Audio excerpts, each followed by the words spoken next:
we're going to be looking at asking questions. So to ask questions in French, there are three ways of doing it.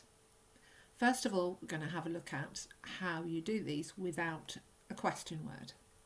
So the first method that we're going to talk about is rising intonation. We're going to look at it with an example. We'll stick to the same example throughout. So, tu aimes le chocolat is just a statement. You like chocolate, not a question at the moment. However, a very easy way of turning that into a question in French is simply to put a question mark at the end of it, and that changes it into a question. Very simple when you're writing. However, when you're speaking, you use rising intonation so that the person you're talking to knows that it's not a statement that you're making, but it is a question. So rising intonation is all about your voice going up towards the end of that sentence, and when it goes up towards the end, the person you're speaking to knows that you're asking them a question. So it will change then to do you like chocolate from just simply you like chocolate. Tu aimes le chocolat? Your voice goes up at the end, okay? Second method is called inversion. This is where you swap the position of the subject and the verb. And when you do that, you need to add a hyphen between those two words. So we will take the same sentence again, tu aimes le chocolat, the statement, and we'll switch around the position of the verb and the subject. We will get then aimes-tu le chocolat? Remember to put that question mark in, of course, and then we put the little hyphen in between it. So it still means, do you like chocolate? There's no difference between that question and the meaning of it and the first example that we saw. The third method is where we add est-ce que to the beginning of our statement. So est-ce que literally means is it that? You all know c'est fantastique, for example, it is fantastic. Well, all we're doing is changing the position of the subject and the verb again, and so we get est from c'est. Same statement again, tu aimes le chocolat. To turn this one into a question, all we do is we put est-ce que at the start. No changing word order this time. We need to remember our question mark, of course, but all we've done is put est-ce que at the start. So like a little package, never changes, just put it at the beginning of your statement and you have a question. Question means exactly the same thing again. Do you like chocolate? Or if you want to translate it literally, is it that you like chocolate? Wouldn't really make sense to do that in English, but that's exactly what it says. Okay, in English we would simply say, do you like chocolate? Hopefully that's okay so far. Let's have a little go and see if you can change these statements into questions. What I'd like you to do is do each one in the three different ways. So the first way would be rising intonation, the second way inversion, and the third way using est-ce que. Just to check you know what these mean at the moment, we've got you live in Farringdon, a statement, you have a big garden, another statement, and you used to live in Farringdon when you were little, another statement at the moment. Change them then into what you think they should be as questions.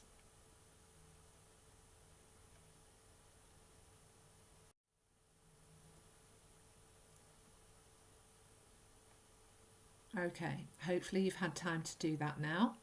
If you haven't, then just pause this recording by right-clicking on and clicking onto pause. If you are ready for the answers, then you just need to right-click again and resume. So the first one then, tu habites à Farringdon. These are the three options you have to turn those into questions. Okay, your first way with rising intonation is just to add that question mark at the end. If you were going to say it, remember your voice needs to go up towards the end. Then you've got your inversion method where you've swapped around the position of the tu and the habit, and remember to put in that hyphen. And then the third method is just putting est-ce que as a little package on the front of your statement and remembering your question mark. So all three of those then mean exactly the same thing, and they mean, do you live in Farringdon? Question 2. Here are your answers. So first option again is your rising intonation option with the question mark, remembering your voice needs to go up very slightly at the end in order for that to sound like a question to the person you're talking to. The second one is your inversion method. So we've swapped the order again of the verb and the subject, and remember to put in that hyphen. And the third one is using est-ce que on the front of your statement.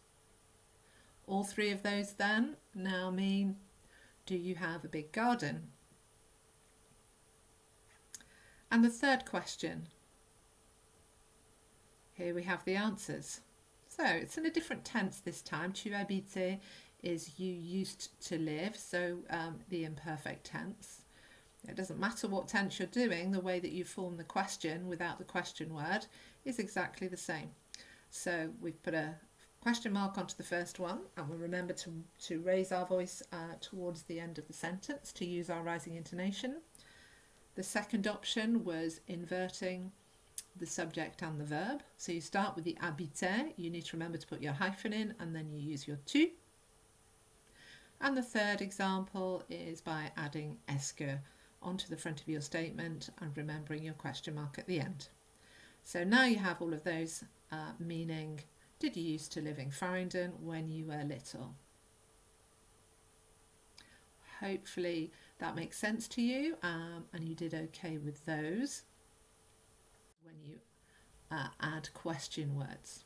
So here's a little task for you. I'd like you to put the recording on pause, copy down those words from the left, the question words, and see what you can match up.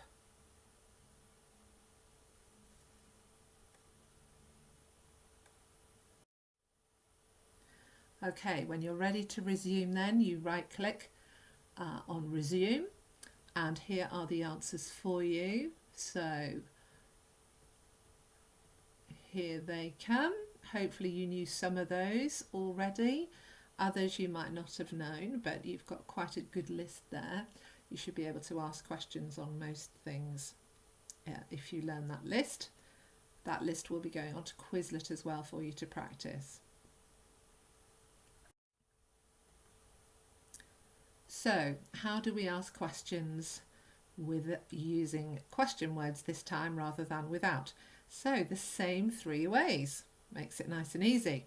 So, rising intonation, we add the question mark at the start. So, we'll use the same sentence, the same statement, so that you can see what we're doing.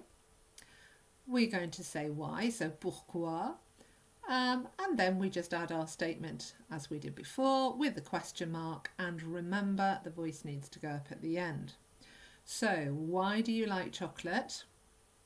Would be our question this time, because we now have a question word to include. The inversion method. Again, we add the question mark at the start. What you do is exactly the same. So, we'll start with tu aimes le chocolat, the statement.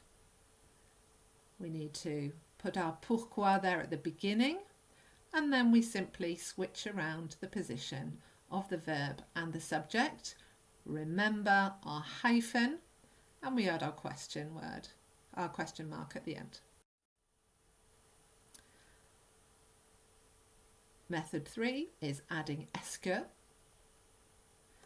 We add the question word in front of est-ce que at the beginning of a statement. Remember that est-ce que means is it that? We'll use tu aimes le chocolat again. We'll start with the question word, pourquoi. We'll add est-ce que, and then the rest of our statement. And turn it into a question by putting that question mark at the end. So now for some practice. I'd like you to change these statements into questions by using inversion and est-ce que with the appropriate question word. And then when you've done that, translate your questions into English so you know exactly what you've done. Here are 4 things to try. So, simply tu habites, tu préfères vivre à la campagne, on peut aller à la piscine, ils habitent au bord de la mer. Very simple sentences at the moment, just statements. The first one I'd like you to try with où. The second one with pourquoi. Third one with quand. And the fourth one with depuis quand. So remember 2 different ways then. Use inversion and use est-ce que. See if you can come up with questions for each one and translate them then into English. So before I give you the answers, make sure you right click and press pause. When you've done them and you're ready, right click again and resume the recording. Here we go with the answers to number 1 then. So we put the question word at the start, and for inversion it would be où habites-tu? And if we wanted to add est-ce que in there, it's où est-ce que tu habites? Both of those together mean exactly the same thing as we've said before. Where do you live? So 2 options for that. Number 2. Pourquoi préfères-tu vivre à la campagne? Or, pourquoi est-ce que tu préfères vivre à la campagne? Both of those mean the same thing, remember? This time, why do you prefer living in the countryside? Or why do you prefer to live in the countryside, if you like? Question 3. We're putting quand in this time, so what we get is quand peut-on aller à la piscine? Or quand est-ce qu'on peut aller à la piscine? Both of them mean the same thing, so they mean when can one or when can we go to the swimming pool? And finally, putting depuis quand in the front. Depuis quand habite-t-il au bord de la mer? Or, depuis quand est-ce qu'ils habitent au bord de la mer? And both of those then mean how long or since when have they been living at the seaside? Hopefully you did okay with those. There will be some more practice for you, but hopefully you've understood that. And if you have got most of those right, very well done.